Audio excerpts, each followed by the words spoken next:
Hare Krishna, dear devotees, please accept our humble obeisances. All glories to Jagat Guru Srila Prabhupada. All glories to our revered speaker for today, His Grace PANCHA GAUDA Prabhu. And all glories to assembled Vaishnava devotees, dear assembled Vaishnava devotees, and whoever may be listening to this live on YouTube or who may be listening to this later on, our warmest greetings to you all. It's very cold. So our warmest greetings to each and every one. Hare Krishna Prabhuji. So, Prabhu, as always, we are very much grateful to have your association to spend some time with us, at least once in a month, and share your love and wisdom with us, and also to hear your voice.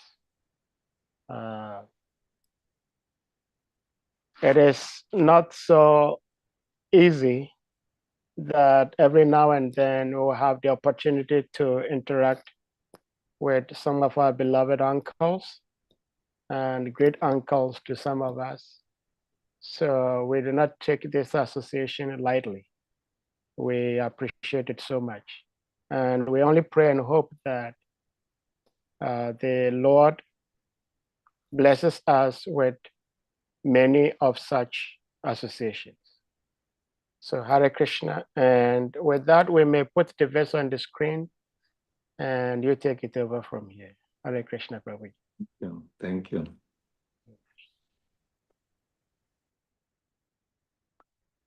Om Namo Bhagavate Vasudevaya. Om Namo Bhagavate Vasudevaya. Om Namo Bhagavate Vasudevaya. Narayanam Namaskritya Narang Chaiva Narottamam Deving Saraswatim Vyasam Tato Jayamadurayet Nasta Prayeshu Bhadreshu Nityang Bhagavata Sevaya Bhagavat Yuttama Shloke Bhaktir Bhavati Naishtaki. So thank you for having me to give me an opportunity to try to glorify Prabhupada and Krishna and hopefully say something that will enliven the devotees in their devotional service.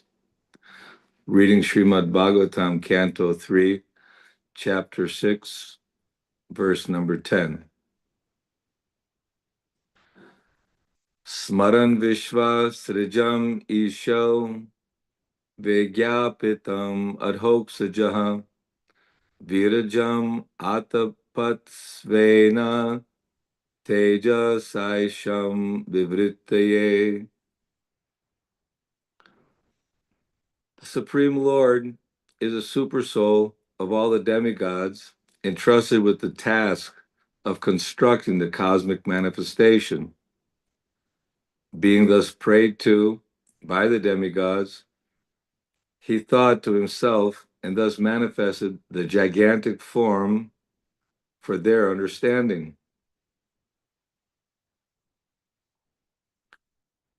Purport by His Divine Grace, A.C. Bhaktivedanta Swami Srila Prabhupada Ki Jai.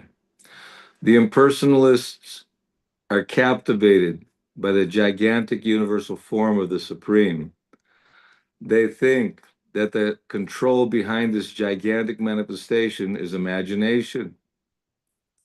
Intelligent persons, however, cannot estimate the value of the cause by observing the wonders of the effects. For example, the individual human body does not develop from the womb of the mother independently, but because the living entity, the soul, is within the body. Without the living entity, a small body cannot automatically take shape or develop. When any material object displays development, it must be understood that there is a spiritual soul within the manifestation. The gigantic universe has developed gradually, just as the body of a child develops. The conception that the transcendence enters within the universe is therefore logical. As the materialists cannot find the soul and the supersoul within the heart, Similarly, for want of sufficient knowledge, they cannot see that the Supreme Soul is the cause of the universe. The Lord is therefore described in the Vedic language as Avan Manasa Gochara, beyond the conception of words and minds. Due to a poor fund of knowledge, the mental speculators try to bring the Supreme within the purview of words and minds.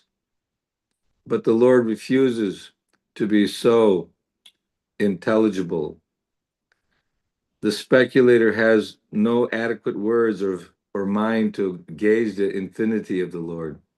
The Lord is called a Hokshaja, or the person who is beyond perception by the blunt, limited potency of our senses. One cannot perceive the transcendental name or form of the Lord by mental speculation. The mundane PhDs are completely unable to speculate on the Supreme with their limited senses. Such attempts by the puffed up PhDs are compared to the philosophy of the frog in the well. A frog in the well was informed of the gigantic Pacific Ocean, and he began to puff himself up in order to understand or measure the length and breadth of the Pacific Ocean. Ultimately, the frog burst and died. The title PhD can also be interpreted as plow department, a title meant for the tillers in the paddy field. The attempt of the tillers in the paddy field to understand the cosmic manifestation and the cause behind such wonderful work can be compared to the endeavor of the frog in the well to calculate the measurement of the Pacific Ocean. The Lord can reveal himself only to a person who is submissive and who engages in his transcendental loving service. The demigods controlling the elements and ingredients of universal affairs prayed to the Lord for guidance.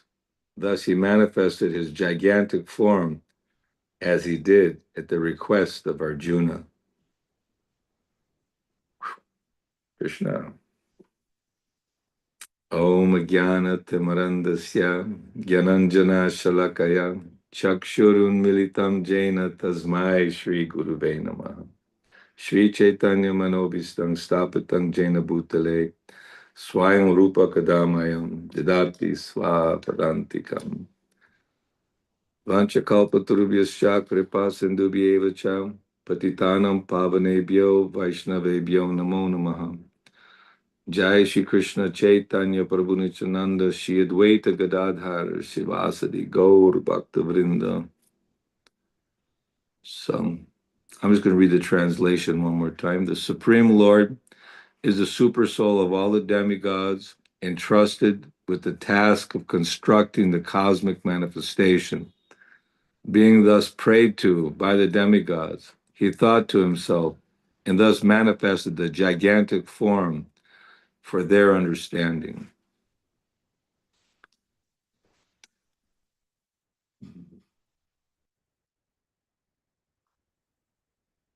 So Krishna's incredible, and he manifests this whole Mahatattva. There's a spiritual creation. We're hearing about Goloka Vrindavan, Vaikuntha Dham, where the Nitya Siddha devotees, the eternal associates of the Lord, are reciprocating and loving Krishna as friends, as parent, as lovers. Ye tamang prapajate tangs tataiva bhajamyaham. As you love someone, they reciprocate.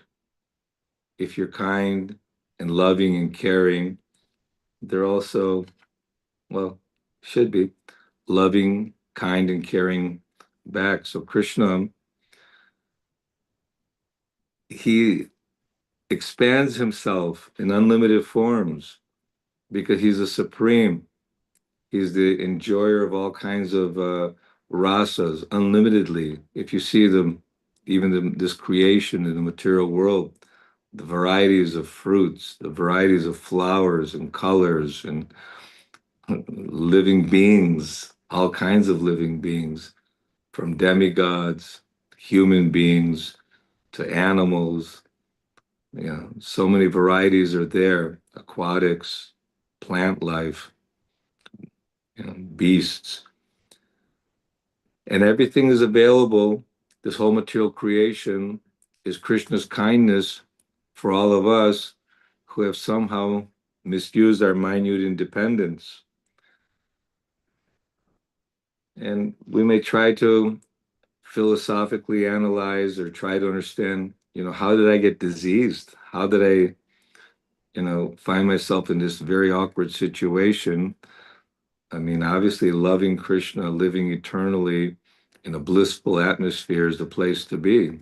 Why would I want to be in a place where there's birth, old age, disease, and death, and so many challenges and so many anxieties and fear and worry, struggle, suffering? All this is our own how you say, rascal independence, that we want to somehow imitate the supreme enjoyer Krishna, and looking how to take care of myself, how I can be happy. Let me become happy in this world. And Krishna, even the demigods, when there was Mother Bhumi was given so much trouble by the demonic rulers and kshatriyas who are not protecting the citizens but torturing them. And Mother Bhumi, in the form of a calf, came, and Lord Brahma brought all the demigods with him to Shweta Dweep and prayed to the Lord. The Lord wasn't manifest in front of everyone. Even he had to, Lord Brahma had to sit in meditation. The Lord revealed to him. So Krishna, he expands himself as Karanadakshay Vishnu, Garbhodakshay Vishnu, Kshirodakshay Vishnu, and this Karanadakshay Vishnu, Mahavishnu. He's manifesting so many universes just from his breathing coming from his body. In these unlimited universes, he's entering into each and every one of those universes. And within him, within the Supreme Being, is the whole material nature, and all the living entities, the rebellious living entities, lie dormant within the Lord. And so Krishna, because he's all powerful, simply by glancing at Mother Nature, all the living entities are impregnated in the material, this Mahatattva, and to try to analyze where we come from, why we're in this material world, and why am I not in the spiritual world. All this will become revealed and manifest, because that's the whole purpose of the material creation, so that the conditioned living entity can purify the heart, purify the mind and intelligence, and awaken their original God consciousness, Krishna consciousness.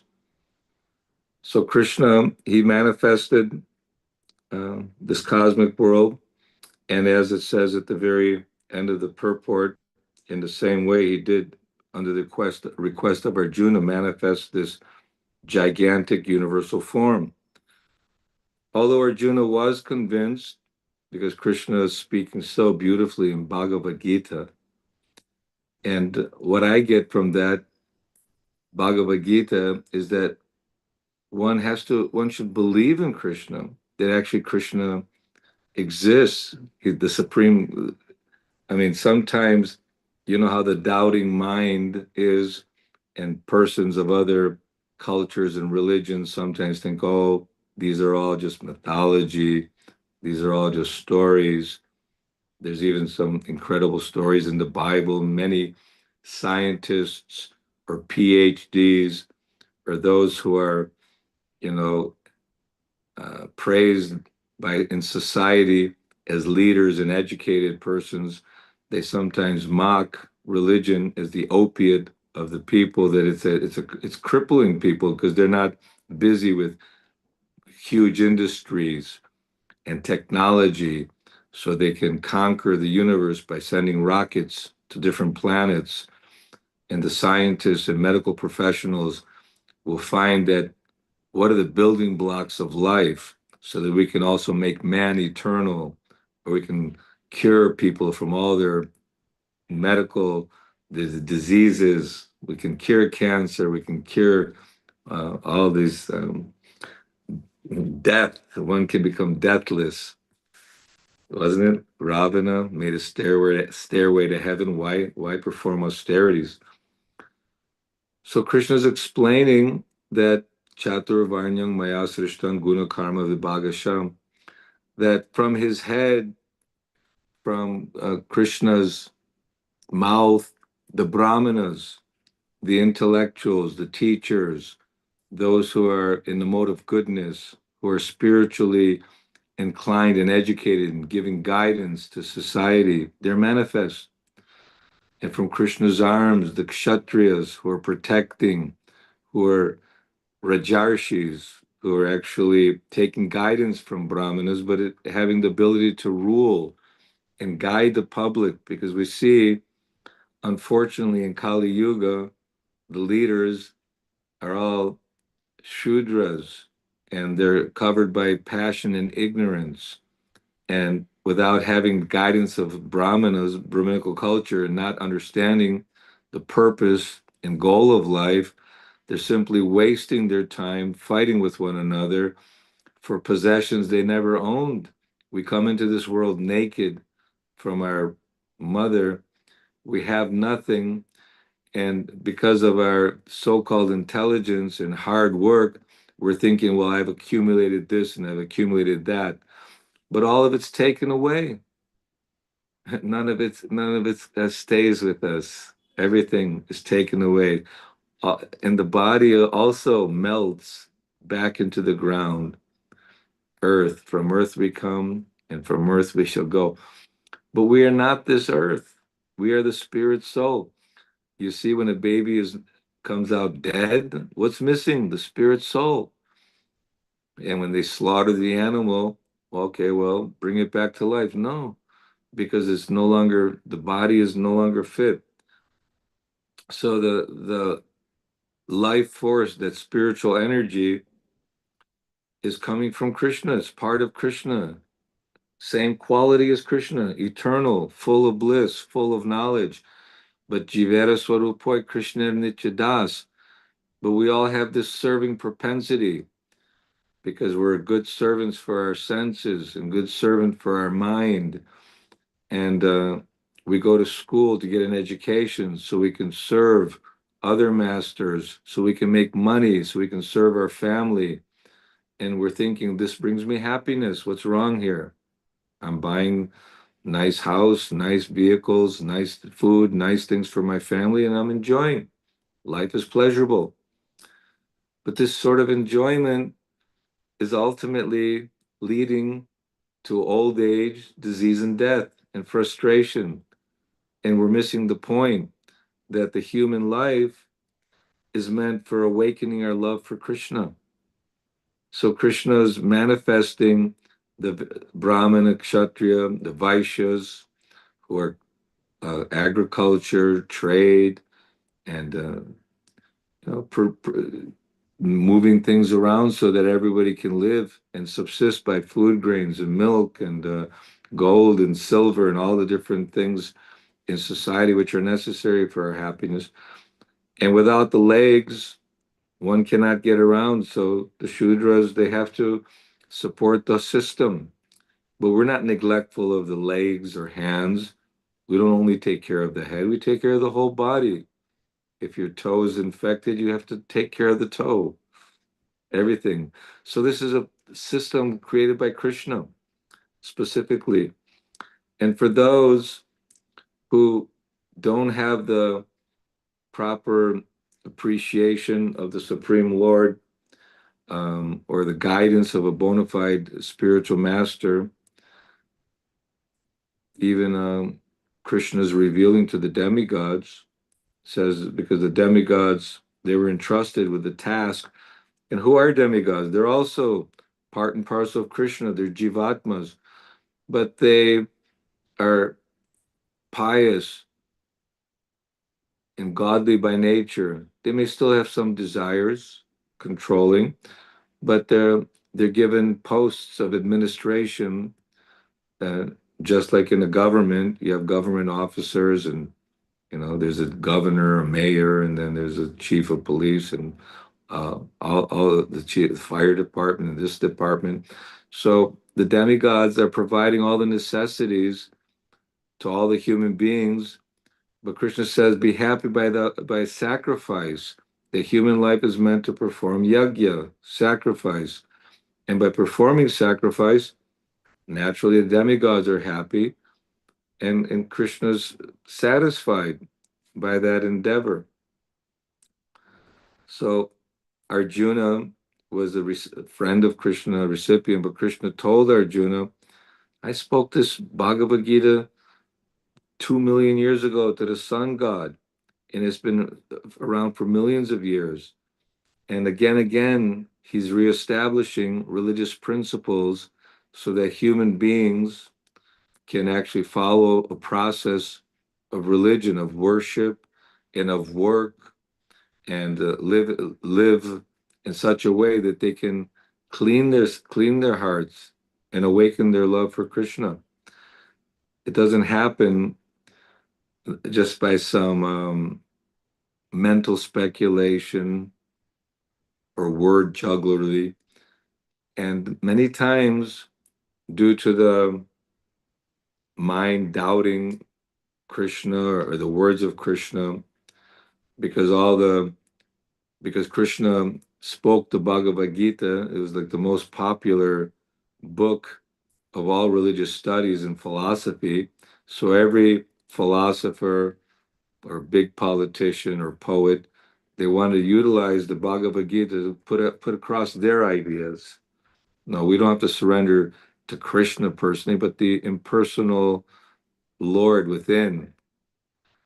And this impersonalism is very much rampant. And we can see that the Vedic literatures were being misused, and the sacrifices which were meant for the gods and the sacrificial animal was actually elevated and benefited, that turned into just animal slaughter for sense gratification. So Lord Buddha said, no, I don't accept the Vedas. Ahimsa, you follow this philosophy. So the Lord himself may appear, well, how he can reject the Vedas? Because as Kali Yuga is progressing and people are becoming very degraded, prior to 5,000 years ago, the Guru, the Brahmana, who was a Vaishnav, would speak the absolute truth, which is the essence of the Vedic literature. I mean, Krishna, he revealed the Vedas to Lord Brahma, and Brahma was meditating for 1,000 celestial years, performed sacrifice, the first created being, the most exalted personality within this universe, empowered to create all the demigods, empowered to create all the various species of life, the human form of life. And so Krishna gave the intelligence and is assisting or helping the demigods to always reestablish religious principles and Sanatan Dharma, because the tendency in the prison house of the material world is that people are very much selfish, envious, and looking out for their own gratification, losing the idea that we're servants of the Lord, servants of Krishna. Arjuna felt very much sorry that he was so formal and friendly with Krishna when Krishna reveals such a incredible universal form with all the different incarnations. He could see past, present, and future. and by Krishna's empowerment, he was given divine eyes. And the form that Mother Yashoda saw, the universal form, may have been something a little different, but Krishna is just so amazing and so wonderfully powerful and loving. Of course, he can force us to awaken our Krishna consciousness, come home, but because he's given us our minute independence, our individuality, and we are a little Krishna, a little part of Krishna. We have the same feelings and desires and eternal nature and blissful nature. It's all there, but in contact with the material atmosphere, all of that becomes covered, just like a thick cloud, fog. You cannot see the brilliant sunshine. You cannot understand what's in front of you without, like a blind person, without the help of someone who has eyes. It's great difficulty. And what's happening in Kali Yuga and throughout the ages is that Sanatana Dharma is deteriorating. Where in you know the Srimad Bhagavatam, where Parikshit Maharaj, he saw the uh, Kali that beating the cow and the bull, and all three legs are practically finished. This uh, Dharma, religious principles, truthfulness, cleanliness, austerity, all these are totally deteriorating. So Krishna, in the form of Chaitanya Mahaprabhu, also performed wonderful miracles. And it's not that we accept Krishna or Chaitanya Mahaprabhu or the incarnations of God simply like this Pondraka. He pretended he was Vishnu. He had two false arms, and he was trying. Many times people accept human beings as God.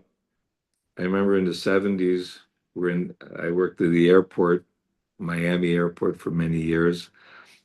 And I met many people who claimed they were God. And this impersonalist philosophy, and even great professors telling me, no, Vishnu is the original God, and Krishna comes from Vishnu.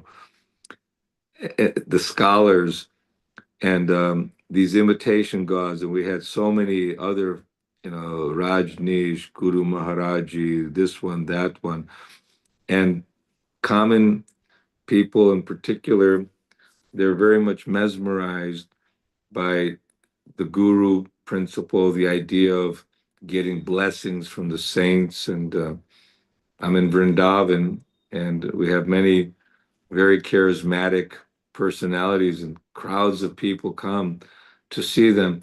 But it's more like visiting Disney World or some entertainment park. They come, when they come into Krishna Balaram Mandir, I have to admit that their hair stands on end. They become enlivened, animated, and they actually they see the beauty of Krishna Balaram and Radha Shama Sundar Gornitai. And just the temple is so beautiful. And the kirtan is always really dynamically inspiring. And when they see Prabhupada Samadhi, and the gifts that Krishna is giving us in the form of sending Srila Prabhupada. All the great acharyas, they've done wonderful service, of course, Vyasadeva, Narada Muni's, always Ramanujacharya, Madhvacharya, Madhavendra Puri, the six Goswamis, Chaitanya Mahaprabhu, Lord Nityananda, all their associates are also associates of the Lord in Krishna Leela. So Krishna comes again and again. And he's manifested this whole material world. He manifested this cosmic manifestation and demigods. And what to speak of this one planet? There's millions of planets, millions of universes and unlimited living entities in the prison house of the material world. That's only a small fraction. Krishna is so great and so unlimited that it's very difficult with mind and words to understand. So you think, well, what's the use of talking about Krishna if we can't understand him with words and our material minds? But that this is why this Premanjana Churita Bhakti Velochanena, that by this process of devotion, one gets divine eyes. By engaging ourselves in Krishna consciousness, we're becoming freed from the material attachments to this material world. And it begins with Tadvidi Pranipatena Pariprashnena Sevaya Upadekshanti Te Jnanam Jnananas Tattva Darshana. That in order to learn the truth, one must approach a bona fide spiritual master. Krishna had his spiritual master. Chaitanya Mahaprabhu, he took shelter of Ishwar Puri. And Krishna, Chaitanya Mahaprabhu Krishna in the form of Chaitanya Mahaprabhu, he said, my spiritual master found me to be a great fool because all the sannyasis were criticizing why you're not following the Sankhya Yoga, just studying, why you're sentimentally chanting and dancing. You're ruining the Hindu religion. Even in Navadvip, the Hindu brahmanas and priests were complaining to the Qazi that this Chaitanya, this young boy, Nimai Pandit, he's ruining our Hindu religion. He's emphasizing only chanting, dancing, and playing musical instruments. How people will perform their sacrifice, how will they support us? So we know the story of Chand Kazi, how Chaitanya Mahaprabhu met and they had a wonderful discussion. And so we're very fortunate that due to the terrible age of Kali Yuga, full an ocean of bad qualities, this chanting of Krishna's holy name is the real medicine that can take us beyond the mental and material state of mind. We may not know like if you have a powerful medicine, if you take that medicine, it can work, or even like a strong poison, arsenic. You may not know how it's working, but if you take it, you're finished. So the real medicine is this chanting of Krishna's holy name, because ultimately, when Arjuna saw the universal form, and was totally amazed at seeing the future, how all the army is rushing like the moth, rushing into the light or the fire, and that all the great generals and all the different soldiers on both sides were being crushed between by this universal form. It was very fearful for Arjuna. And he said, okay, I've seen that. Now I want to see the four-handed form, like Krishna, when he appeared before Devaki and Vasudeva in the prison house in Mathura. He first came in his four-handed form. All the demigods were praying and hovering, waiting for the Lord's appearance.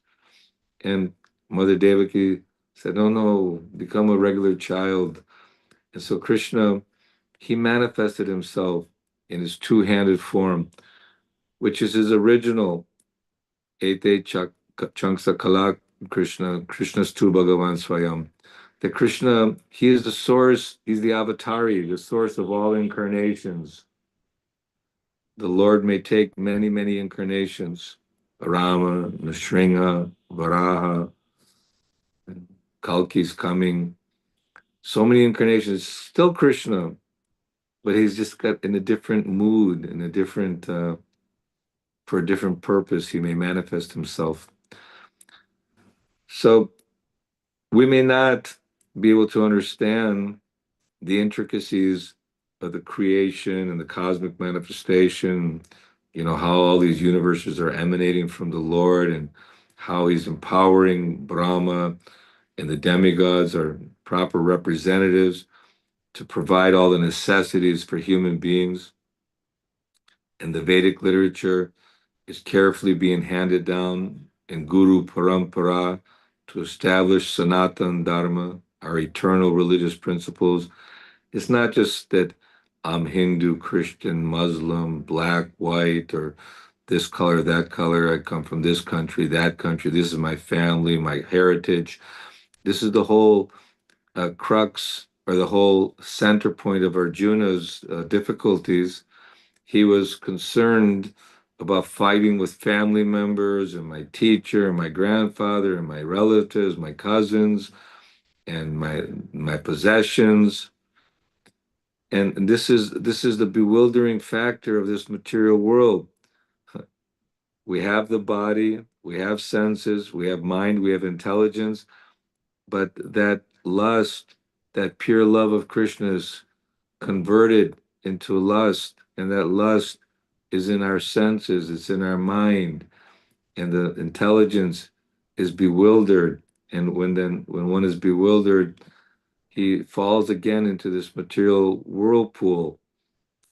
So we don't become simply some yogis sitting in a cave, or Arjuna wanted to renounce. He thought, why are you encouraging me to fight, to work? You want me to follow spiritual life? Let me just renounce this battle. I don't need it. I'm not interested in all these things. Let him have the kingdom. But Krishna said, no, you have to do your duty. So we all have to perform our duty. We have many responsibilities. We have responsibilities to Krishna, Vyasadeva, the demigods, for providing all the necessities of life, our parents, our society, everything. But when one takes up this devotional service after the universal form, Arjuna is asking Krishna, well, what's better, pure devotional service, surrender to you, or meditating on the impersonal, your effulgence? Because many feel that from that Brahma Jyoti, that brilliant effulgence, that bliss of the Brahmananda, Krishna is coming from there. Everything's coming from there, and that's the source of everything. And that's unfortunate that it's a troublesome path. Klesho de katarasteshang of yakta sakta chetasam, that those who are following all this, philosophical speculation and thinking that I want to merge, become one with the Supreme, because they've seen that all the relationships which are personal in this world are ultimately frustrating. So the impersonalist, without proper guidance, may think, well, better just to enter into the void or merge into the impersonal Brahman, and this is our happiness that we will enjoy. But fortunately for us, Chaitanya Mahaprabhu empowered the six Goswamis, who Bhaktivinoda Thakur is considered like the seventh Goswami of the six Goswamis, also Nityasiddha. He prayed for a personal associate of the Lord, or one of your personal Shaktis. Bhaktisiddhanta Saraswati Thakur appeared, the Lion Guru. We just had his appearance day a few days back. It's a wonderful celebration here in Vrindavan. And Srila Bhaktisiddhanta Saraswati, carrying the message of the Chaitanya Mahaprabhu and the Goswamis and empowered by his father, he ordered Prabhupada in the very first meeting, 1922, just some years ago, that you're educated. You should take this message of Chaitanya Mahaprabhu to the Western world and spread it all over the world.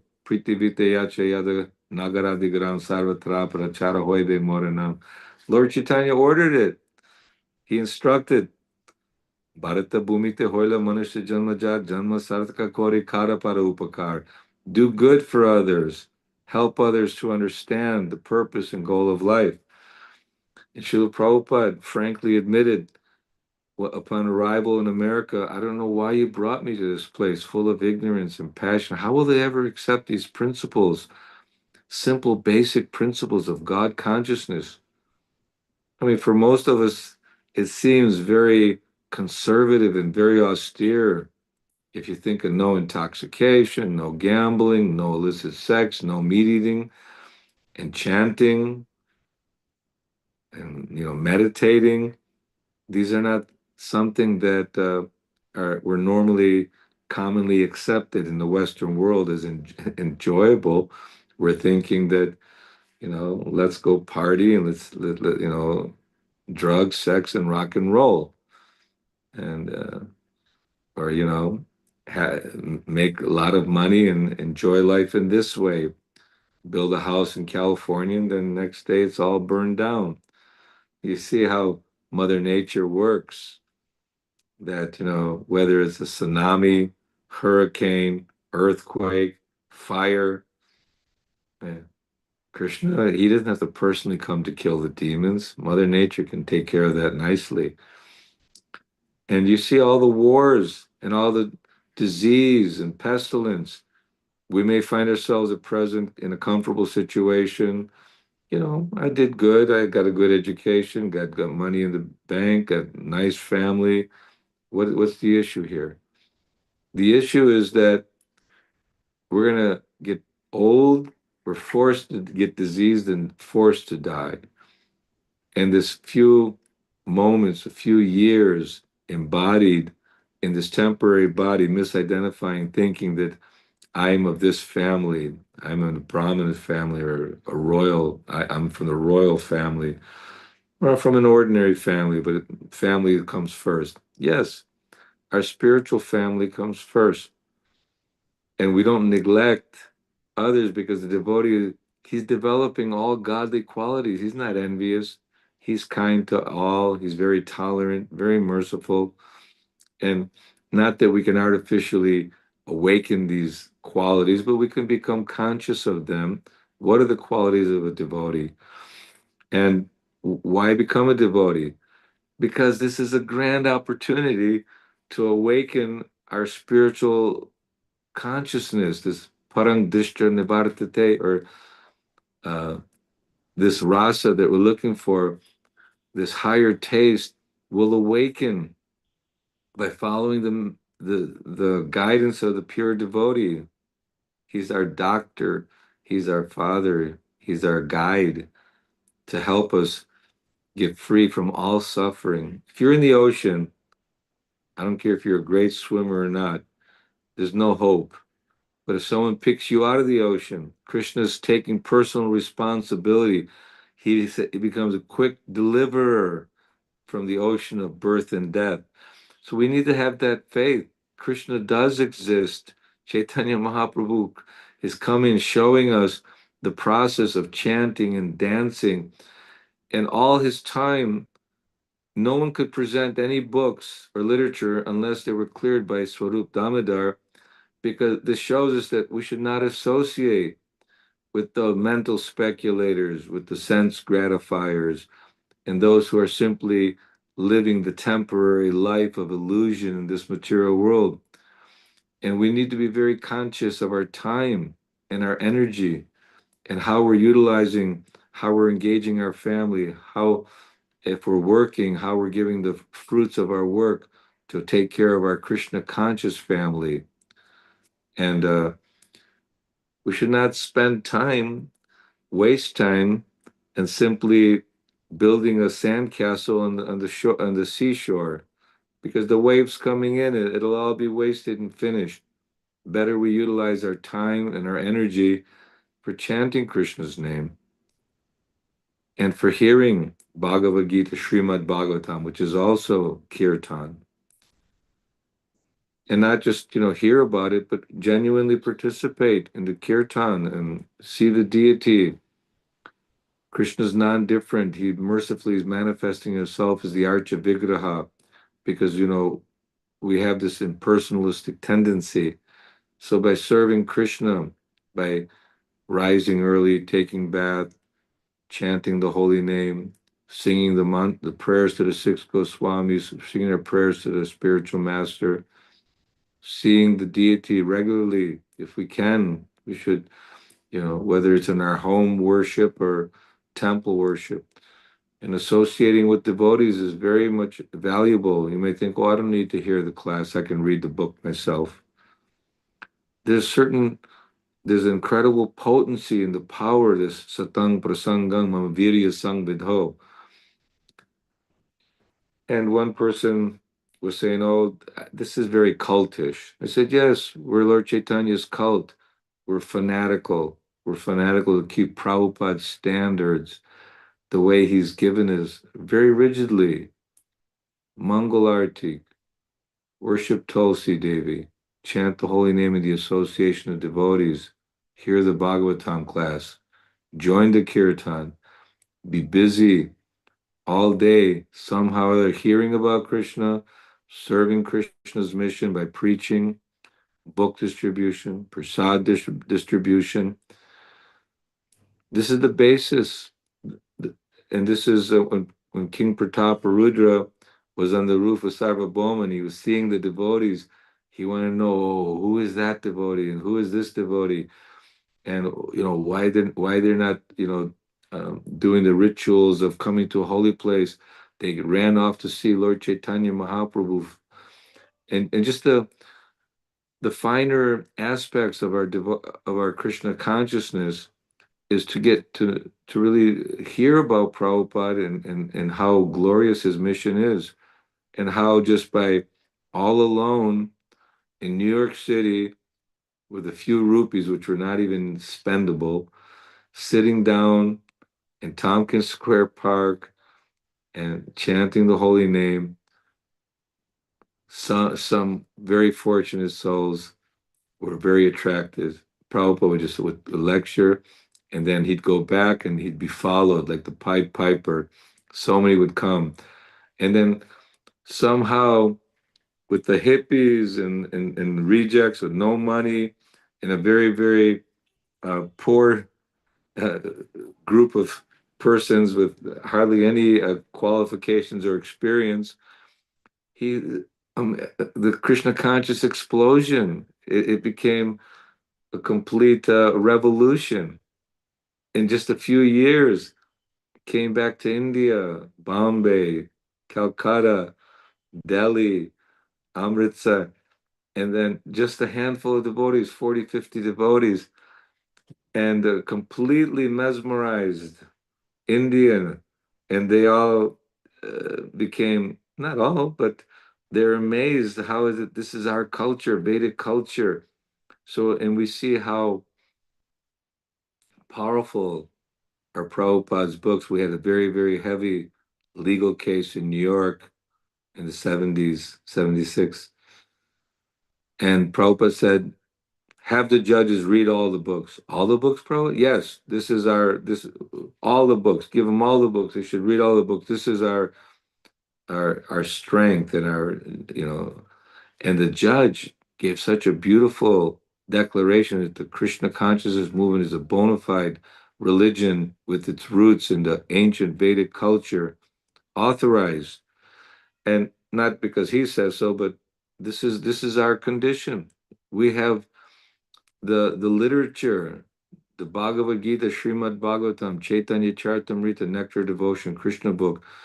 We don't need to go searching so many books this way, that way. We have the pure devotees, Srila Prabhupada. Many pure devotees, I'm sure, are there. But Prabhupada is our father. He's our savior, our guide. He's the Jagat Guru. His mission will be spread for the next 10,000 years. And we have a wonderful opportunity to be pioneers in this Krishna consciousness movement, because this is just the beginning. Kali Yuga is progressing very quickly and will, I'm sure, undergo various struggles, but we've planted seeds. Thousands, millions of books are distributed. We're distributing prasadam here every day. Somehow or other, we're doing 2,000, 3,000 books. And every day we're doing 20,000 bowls of khichdi, and also full meals. We're doing 5,000 full meals a day, free. This is Krishna's mercy. And it's affecting the society at large. And we'll see how very quickly Kali Yuga, the living conditions will deteriorate and people will suffer more and more. And their only solution is to take to Krishna consciousness. The only shelter is Krishna's holy name. And by chanting Krishna's name and by hearing this Bhagavad Gita in the association of devotees, this will give great relief and great happiness.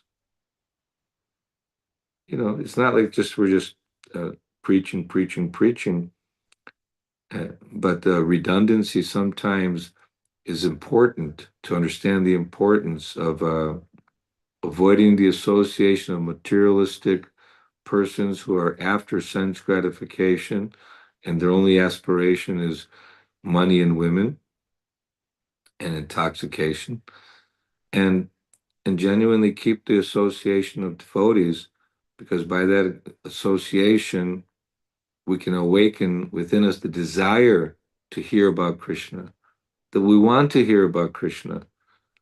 We're amazed at his beauty. We're amazed at his wonderful pastimes that we hear in Bhagavatam and Krishna book, Lord Chaitanya's amazing pastimes.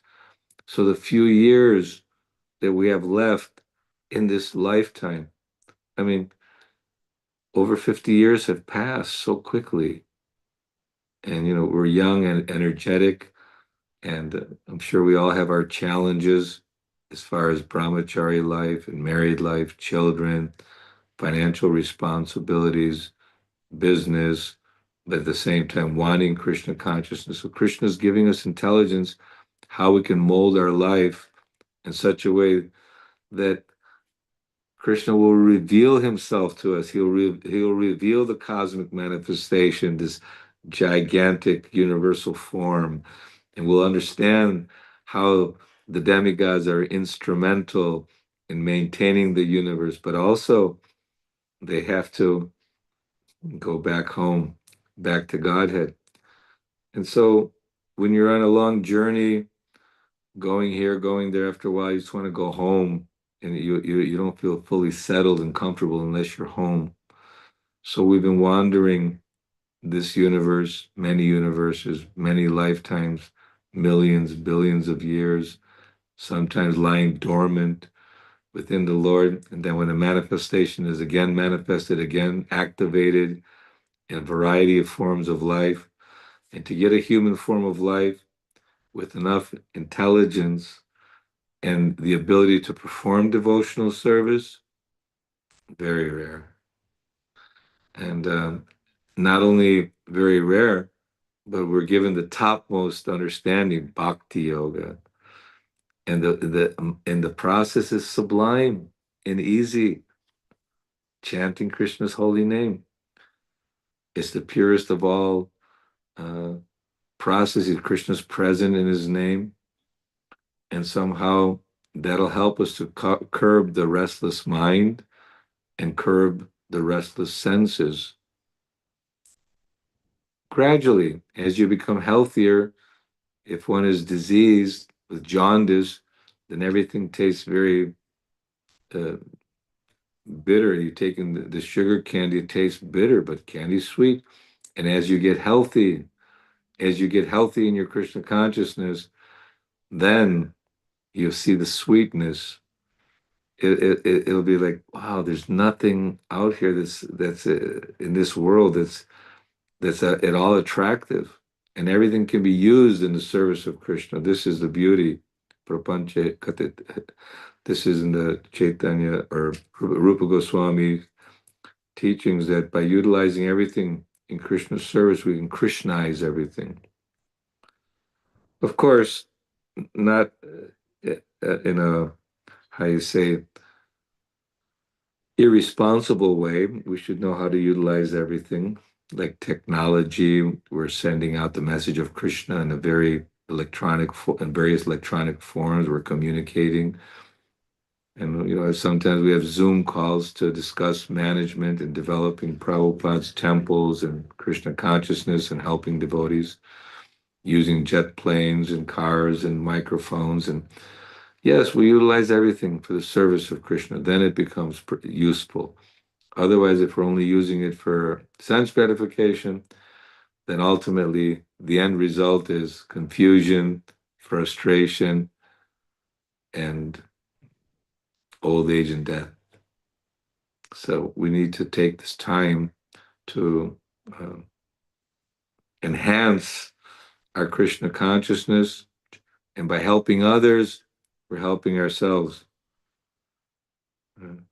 Because I wanted to say something, so I was reading and I was thinking, well, I know it's like not easy to understand with our mind and words and just by saying a few words, but by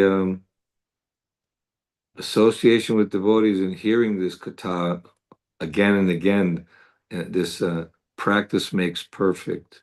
And anything you want to do in this world, if you want to achieve any success, you have to put your mind, your enthusiasm, your determination, and patience. We need patience, but it starts with enthusiasm and determination. We should be enlivened to be in the kirtan, enlivened maybe to play a musical instrument, drum, harmonium, kartal, singing, dancing. This is what goes on in the spiritual world. Whenever Krishna is victorious in battle, immediately the demigods bring out the drums and cymbals and dancing and chanting.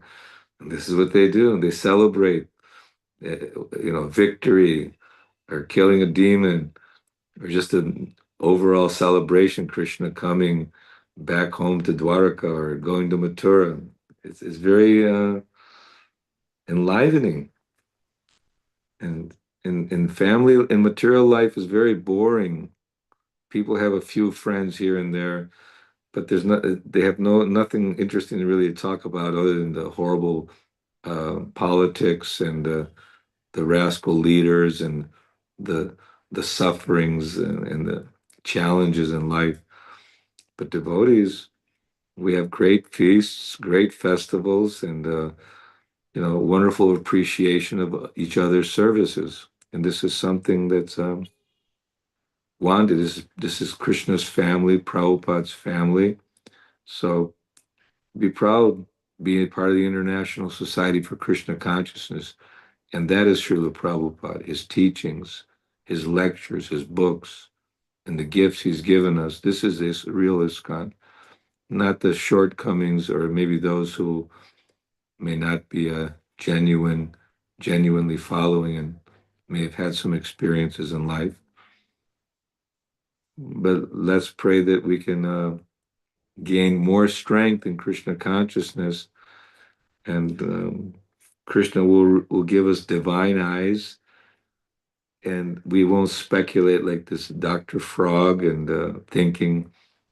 trying to figure out the whole universal form and with our limited teeny brains.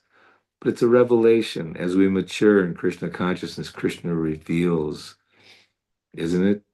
He gives us knowledge, he gives us intelligence, he gives us remembrance. If we want to remember Krishna, he'll help us to remember him. If we want to forget Krishna so we can live our illusion, also he allows that. He's very accommodating. He's right next to us in our heart. We're trying to eat the fruit of this world, and he's only observing and facilitating. You think, well, why do you facilitate me to do something stupid or something bad? It's your desire. And Krishna's giving you all facility to be satisfied with everything. And when you realize that there's no happiness, then you turn your face to Krishna, and Krishna will you take one step, you take 10 steps. We make a little endeavor to want to become Krishna conscious. Krishna will give us the intelligence how to accomplish that. So these are some thoughts. Hopefully I'm not sure what the timing is or how are we doing on time? Pretty Oh, good. yeah. I think I Yes. talked a lot. I talked a lot. You see that? Yeah, because it's so nectarian. You Shiva, didn't even Shiva consider Prabhu. the time, which is very beautiful. Yeah, they were telling me, go here, go there, go Kumbh Mela, go to my. I said, you know what? I'm already in Vrindavan, the topmost place, in front of Yeah, Krishna Balaram doing kirtan. I don't need to go anywhere. yeah. So I welcome all of you to come. We're having our 50th anniversary coming up in April 1st. Our construction project is developing very quickly. We're going to a new facilities for the whole Krishna Balaram Mandir. So Jai. for all those who haven't been here in some time, you'll see some new changes very soon. Not changes, but beautiful additions for the preaching mission.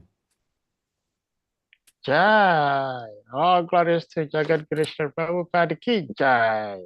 You go to iskonvrindavan.com and our website there, you'll see all the activities going on. Wow. You'll be mesmerized so quickly, you'll just jump on the next plane and come right to Vrindavan.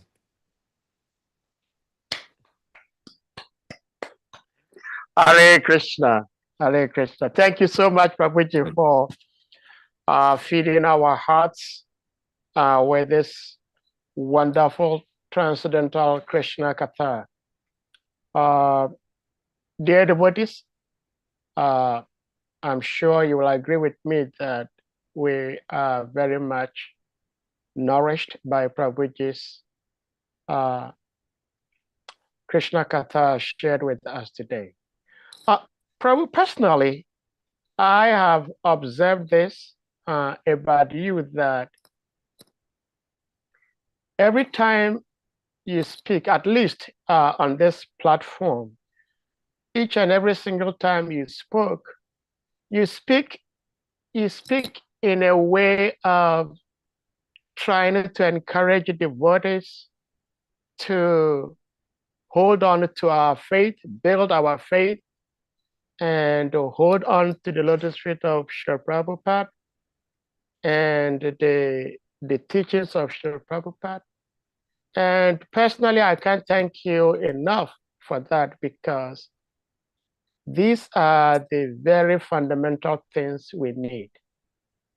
If we do not have the firm faith in Srila Prabhupada and what he has given us, then we are most likely going to lose our Krishna consciousness. Because sometimes we get so much attracted by so many other flowery things, and sometimes we get distracted and lose our focus and attention on Srila Prabhupada and his teachings. So I personally, and I believe lots of devotees share same opinion with me, that we're very much grateful for this encouragement, and also the advice that we have the best thing in our hands and that we need not look any further. We can appreciate others, and if possible, add to what we already have, but we never have to shun what we have to go for something else. So thank you so much. Dear devotees, if anyone have something to ask or to share, please indicate by using the hand emoji or your physical hand, and you'll be asked to unmute to speak or to share your reflections. Hare Krishna.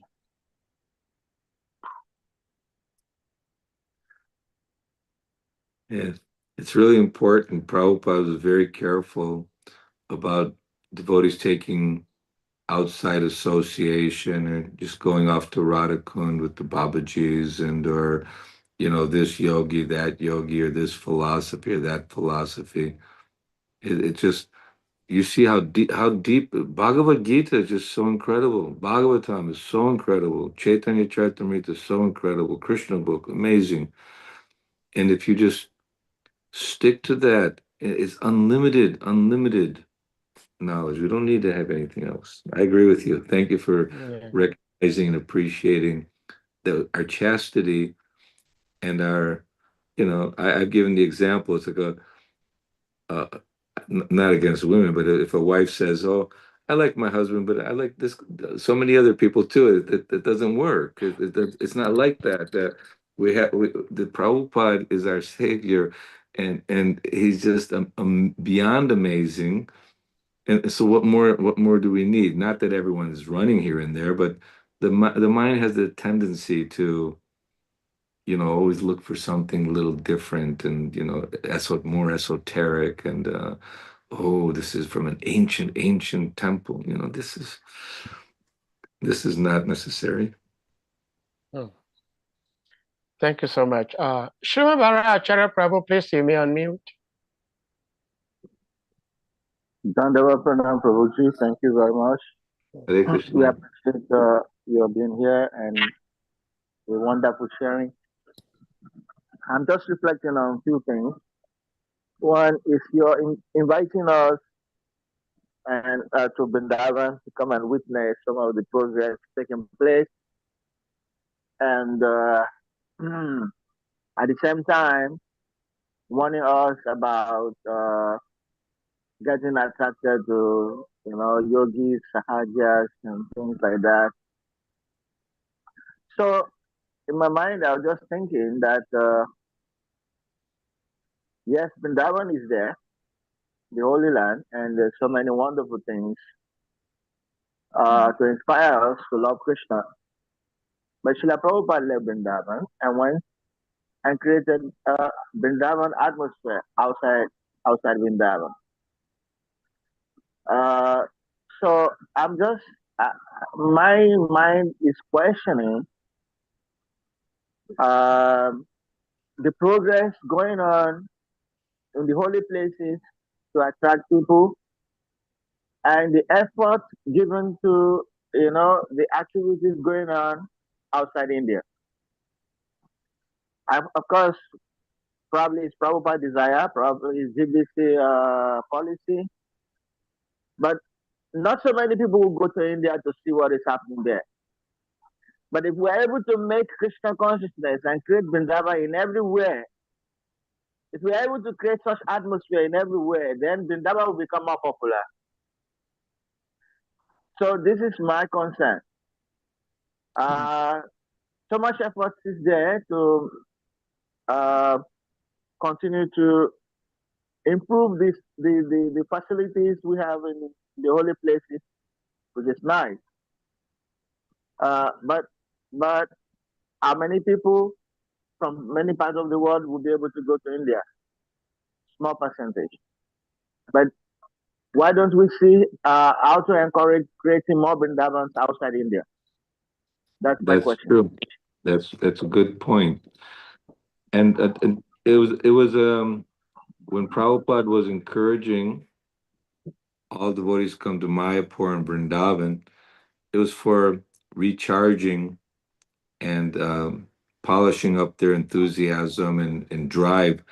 And although he did create Vrindavan all over in many temples all over the world, but still there's a special certain kind of supercharge that happens. I had some friends just came from Florida, and although they said, "Well, we didn't expect to come, but this is just so amazing," that the kind of realizations and inspiration you get if you don't have to, not that you have to live here full time, or maybe somebody can't even come, but I was expressing Prabhupada understood that there's a lot of expenditure involved and a lot of troublesome to travel, and maybe it's crowded and so many things, but still there's that certain special potency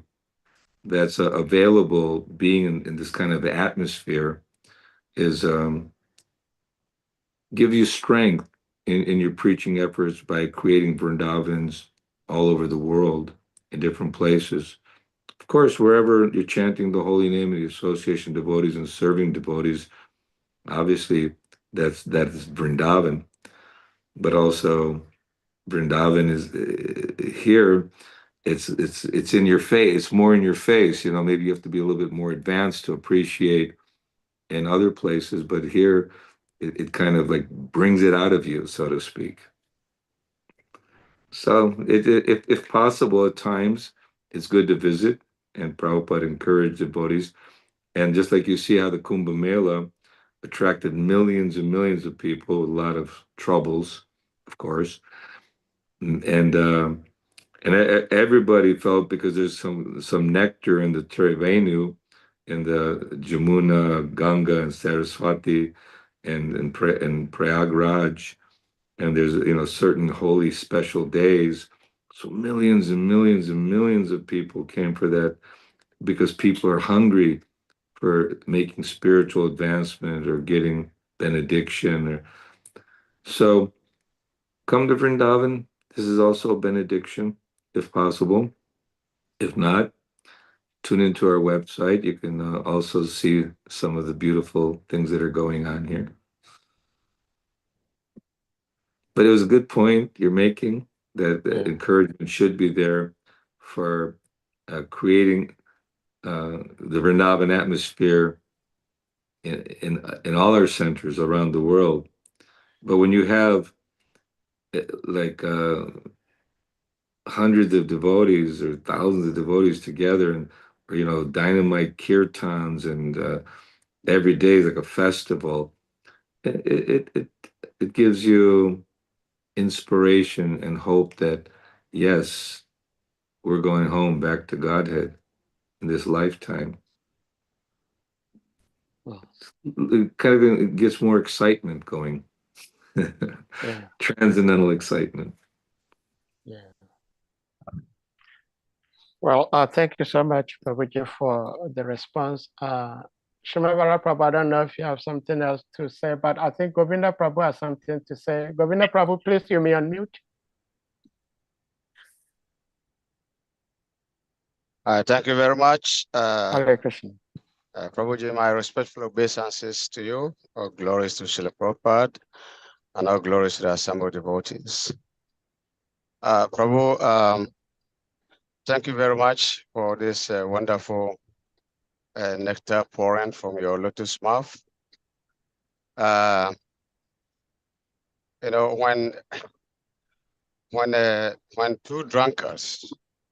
When two drunkards meet, they do all kind of things, but they understand each other, and they can just talk and laugh and fall together and do all sort of things. Because both of them are drunk and they have the same consciousness. So they understand each other, and their friendship becomes so strong because they are intoxicated. And I'm not that drunk of love of God, and so I cannot understand you properly. But I can see from the external expressions and your mood, and I can see that you are so much intoxicated in Krishna consciousness. And the love of God is just flowing in your heart, and it's coming out of your mouth, and it's just pouring everywhere. A drunkard, when you meet a drunkard, he can say anything without even thinking. So many things, can come out of the mouth of a drunkard. But you were a transcendental drunkard, and so much nectar of Krishna consciousness is flowing from your mouth. And thank you very much for giving us this beverage, this morning. We highly, highly appreciate it. And Prabhuji, my question is, Krishna consciousness is there to prepare us to develop love for Krishna. And otherwise, we are being trained to become pure devotees. And so many of us are dying every now and then. We are not pure yet.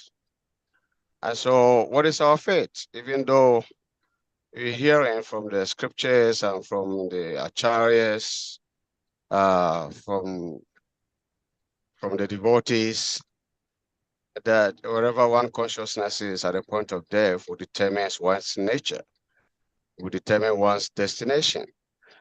And so I'm wondering, do we all have to become pure before we can return back to Godhead? Because I don't see the possibility. How many people are going back to Godhead when we are all not that pure yet? What is our fate? Yes, good question. Well, I know that I was in Los Angeles in 93 or 94. They had the big earthquake there. I was on the altar. And Sudama, he was gone for many years. Sudama, he was a sannyasi. And I saw how Prabhupada made arrangements at he was dying and to be surrounded by devotees. And there's many occasions where, those who dedicate their time, Neha Vikramanashosti Pratyavaya Navijite Swapamapyasya Dharmasya Trayate Mahatobayat. Even a little advancement can protect one from the most dangerous type of fear, because it's described that we may not have achieved the ultimate perfection, but we're given another chance in our next life to rapidly, hopefully, make the ultimate solution of awakening our pure love for Krishna. But Krishna is also he's making personal arrangements, like I said, he becomes a swift deliverer from birth and death. Of course, we need to be ultimately 100% pure, but even Surabi, he did built the Krishna Balaram Mandir, the Bombay Temple, and so many wonderful things. And for so many years after Prabhupada left, he was, I guess, doing what he was doing. And then we had our 40th anniversary. He came with many of the old Prabhupada disciples came, and I was on the phone with him just a few days before he passed away. Krishna made the arrangement. He came to Vrindavan, spent like less than a week's time, and he left there in Vrindavan in a very wonderful way. So Krishna and Prabhupada, they'll guide us and they'll help us. We try our best. We may not be, devotee always feels like I'm just, low. What Krishna Das Kaviraj lower than a worm's stool is saying like that. Obviously, we don't see it that way, but a devotee genuinely feels he's unqualified, and how will I ever go back to Godhead with so many dirty things in my heart and my mind? I'm trying, but it's going to take. Who's going to go back to Godhead then? But Krishna's making these arrangements by Prabhupada's mercy, by the pure devotees' power, that somehow you're serving the mission and you're participating in spreading Krishna consciousness. Krishna says, "No one more dear to me than he," and he's not. And he said, "And api chet sudaracharo bhajate mananya bhakt," even though one may have shortcomings and some ungodly qualities, he's considered saintly because of his engagement, and very quickly he'll achieve the desired goal. So we leave that in Krishna's hands, and we're just going to make the endeavor with full enthusiasm to chant Krishna's name, keep the association of devotees, and keep hearing. We might have a lot of cleansing to do, and Krishna will arrange for that. Prabhupada, they're very personably attentive to us. We may think, well, I'm just so insignificant. Why should Krishna pay any attention to me? But he's right there in the heart. He's hearing, he's looking, he's seeing.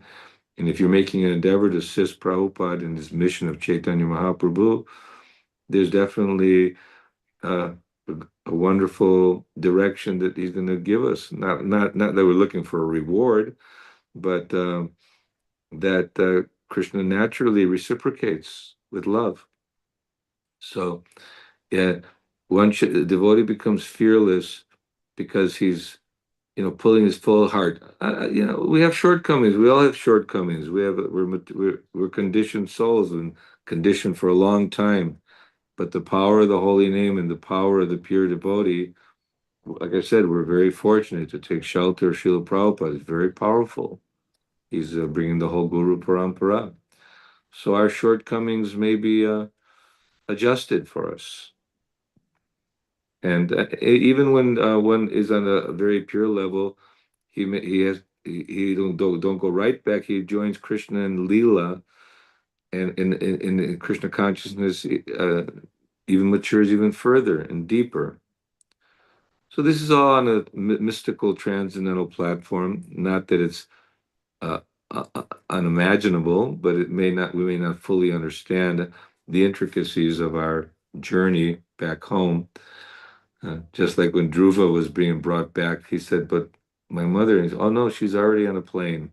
Now, I don't know to what degree his mother was perfectly pure or not. Maybe she was, and she must have been, but somehow Krishna made that arrangement for his mother to also be on the Vaikuntha with the Vishnu Dutas going back home, back to Godhead. So hope against hope, and have confidence and faith in it. No problem. Yeah. Well, thank you so much. Yeah, thank you very much. Thank you so much, Prabhuji. Thank you. Prabhuji, your answer to Govinda Prabhu's question reminds me of I have one god brother, Harinam Prabhu. He used to tell me, hey, Sahadev, if you want to go back home, back to Godhead in this lifetime, make sure you tie your dhoti against the Guru's dhoti. So when the Guru is flying back home, you will fly along with him. So we may not be qualified to go back home, but as long as there is the sincerity and we're trying our best to serve the Guru, who knows? Everything is possible once we are under the shelter of the Guru.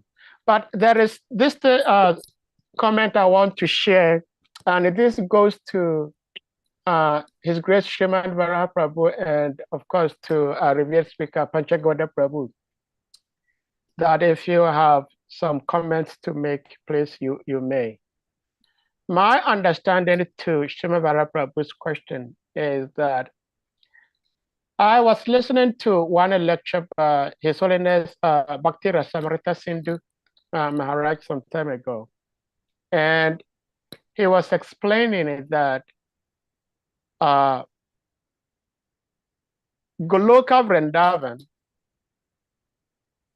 we say the Vrindavan on this earth planet is a replica of Goloka Vrindavan. So Maharaj was explaining that Goloka Vrindavan is the original document. And then Gokul Vrindavan on this earth planet is the facsimile. And when you receive a facsimile of a document, it is almost impossible to differentiate which is original, which is not original. But those who are expert can decipher which is original from which. So this Vrindavan on this earth planet is a facsimile of the original Vrindavan, because most of us cannot go to the Goloka Vrindavan. We are privileged to go to the Vrindavan on this earth planet. Now, some of us may not be able to go to the Vrindavan on earth planet in India.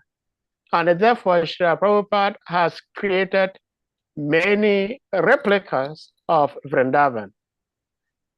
But just as we are even in this Vrindavan on this earth planet in India, we still are eager to go to the original Goloka Vrindavan. And therefore, even though Srila Prabhupada has created all these many different Vrindavans, we still would want to go to that Vrindavan in India, because there are lots and lots of pastimes that Krishna, Radha, and the great Goswamis have enacted that we cannot have them in various different Vrindavans. But I think my understanding to Srimad Varaha Prabhu's question is that sometimes we concentrate so much about the Vrindavan in India and forget about how we can also cultivate the same mood of Vrindavan, India, into these other different Vrindavans that Srila Prabhupada has created. And so I think it's more or less like an encouragement and a reminder to us that we should try to make whatever Srila Prabhupada has made for us as Vrindavans so that it will actually encourage us more to go to the Vrindavan, India.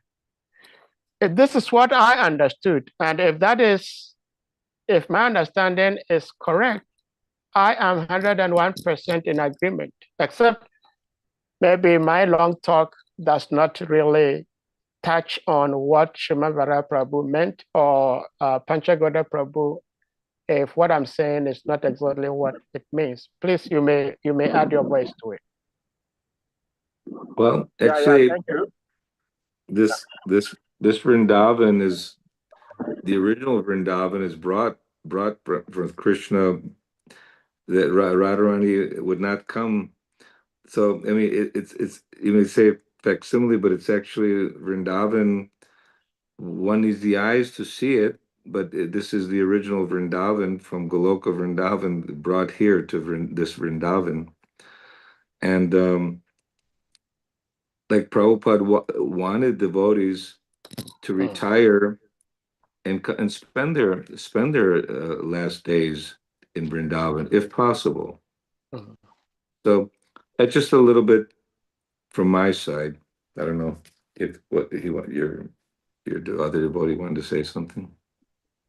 Okay, Prabhuji, thank you very much.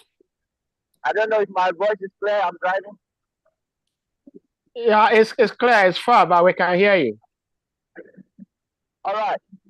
So, yeah, you rightly explained what I meant to say.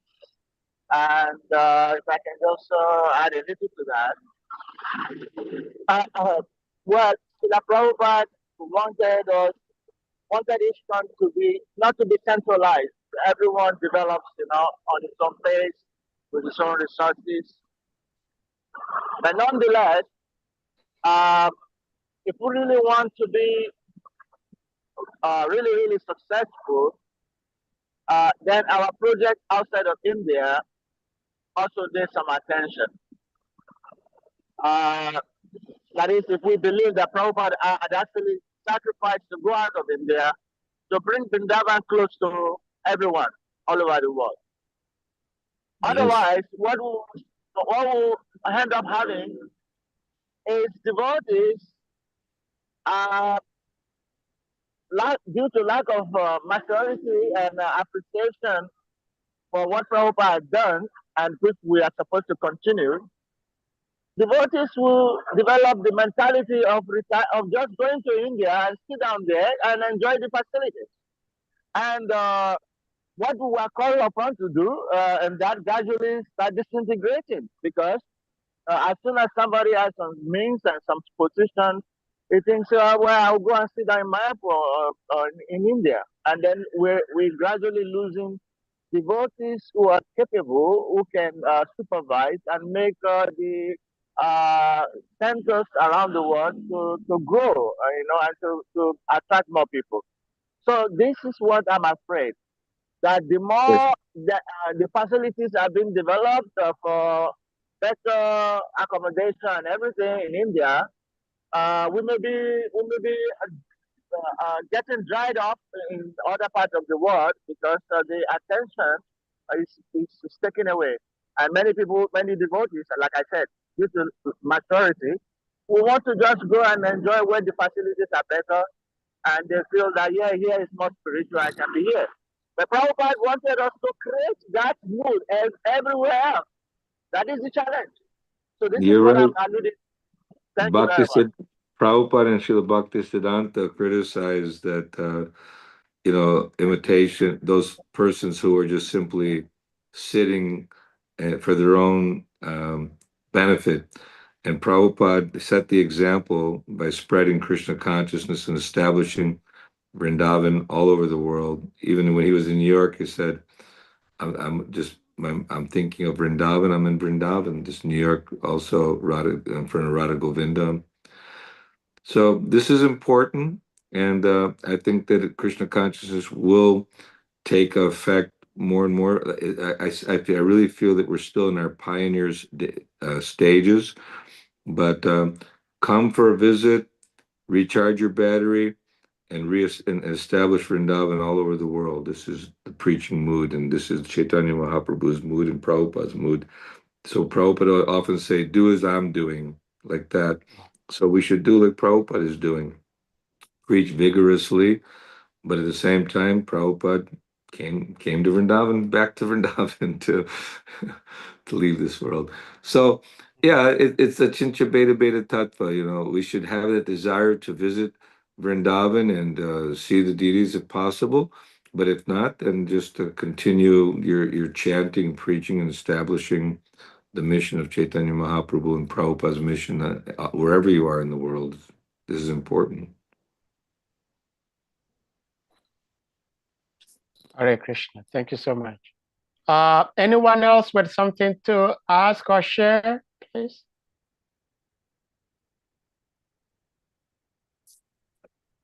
Tribhuvanath Prabhu. Hare Krishna, Tribhuvanath. Hey, Very well. you're gonna do the arctic for Prabhupada tomorrow morning. What are you doing up so late? Now, he loves serving Prabhupada in the Samadhi. He's so eager and happy every morning. I gotta keep an eye on him.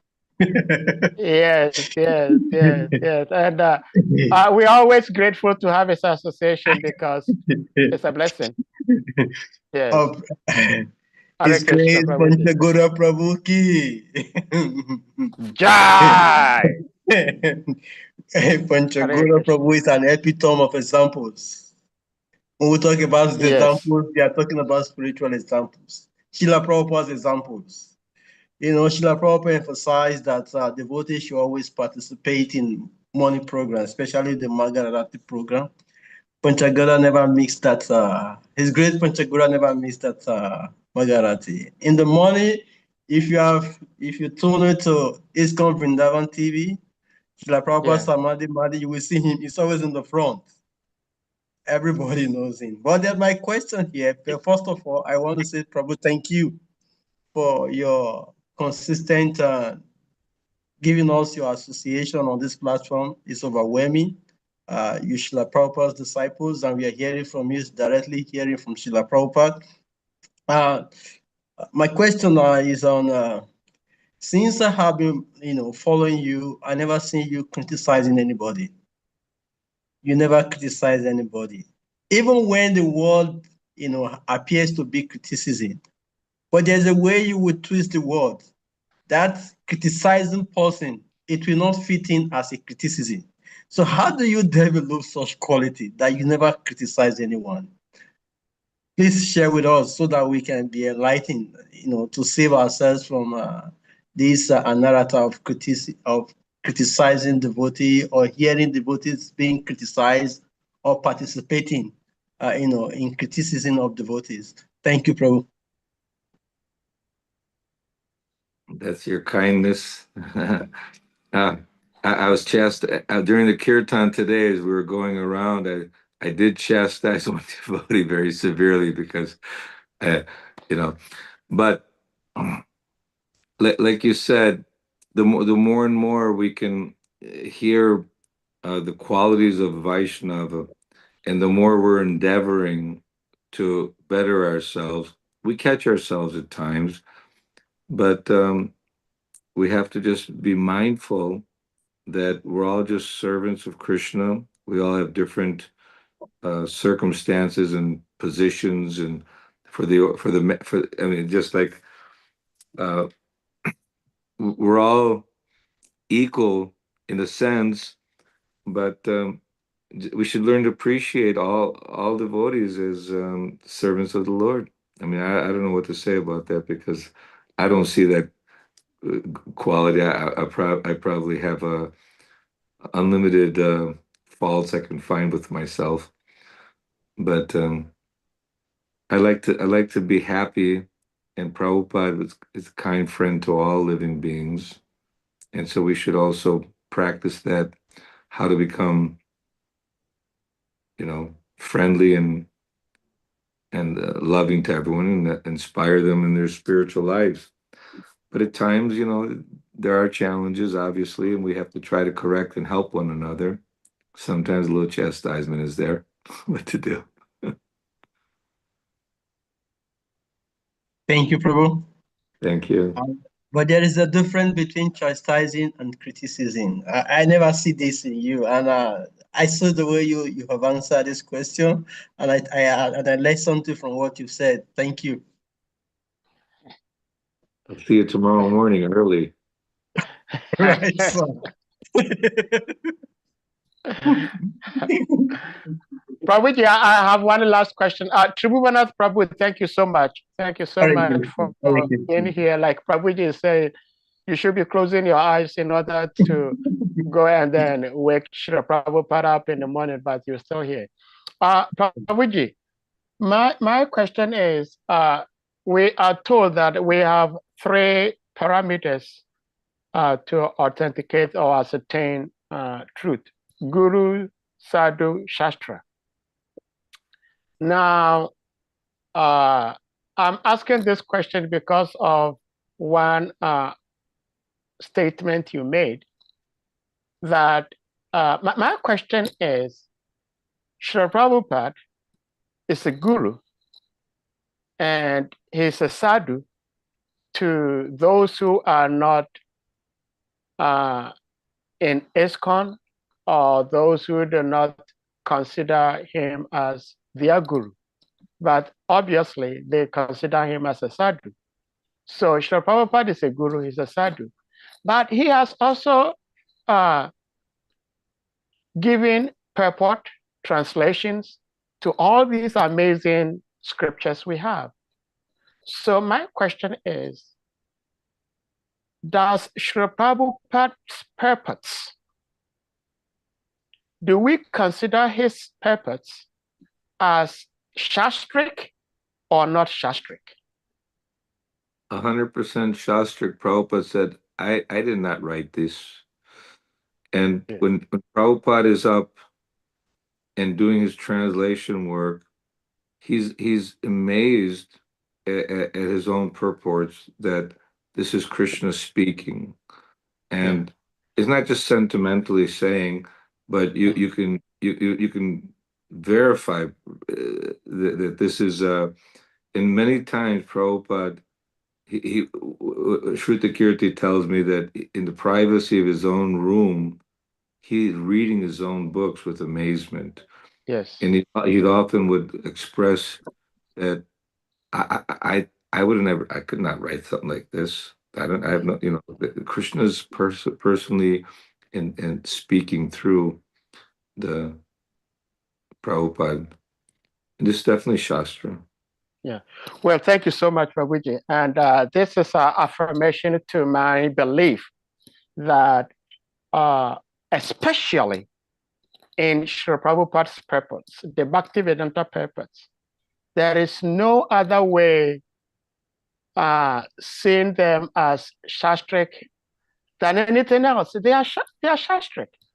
And since they are Shastric, I am wondering, why then would some devotees, I wouldn't mention names, but I asked this question first, and I'm saying this second because of a statement you made that Srila Prabhupada, it is said, actually you said that it is said that this Krishna consciousness movement will continue to live on for 10,000 years. And I mentioned this to a couple of devotees at different times, and they asked, well, I've heard people say that, but is it actually Shastric? Is it Shastric? And I took the time to try to do some research by the mercy of internet. And I came across so many instances where Srila Prabhupada said this same statement in his purpose, not just letters to disciples, but in his purpose. Therefore, I consider those statements in the purpose as shastric, and therefore I am wondering why then would the devotees say that because they do not see such statement in a translation of a text, they do not consider it shastric. So thank you so much for affirming my belief that all of Bhaktivedanta purports are shastric. And whatever we read from Srila Prabhupada's purpose, we all must understand that it is Shastra and abide by them. Hare Krishna. Thank you so much, Prabhuji. I'm going to have good dreams tonight. Oh, Prabhuji. I think it's the other way around. We're going to have good dreams from your transcendental sharing with us all. And Prabhuji, we're sensitive with the time, so I believe we may have to let you go, and so that you'll be healthy enough to be with us more and more in the near future. So with that being said, except Prabhuji, you have some last comment to make or statement to make. We're going to humbly request the devotees to kindly unmute, and then we will end this kata today. If you have some concluding remarks, please, you may do. Yes, Tribhuvanath was asking me about, tell me something special about Prabhupada and the Samadhi. And I was appreciating that Prabhupada is there in his Samadhi. And he's actually giving us guidance and inspiration just by worshiping him like that. So we should not just don't cut corners. Let's just stick with Prabhupada, the way he's given to us, and the more we understand the mood of Prabhupada and hear him, then the more quickly we can actually advance in our spiritual lives. That's all. Thank you. Hare Krishna.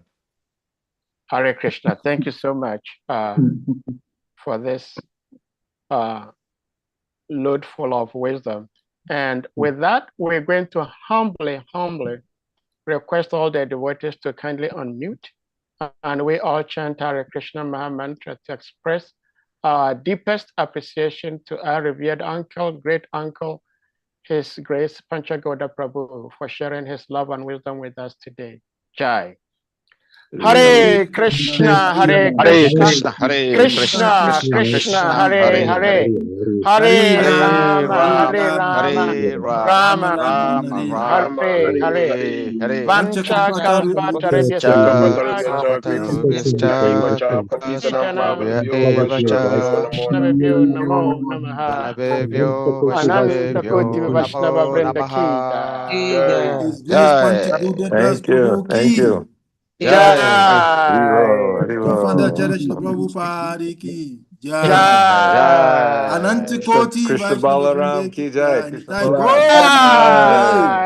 Shri Krishna Balaram ki jai.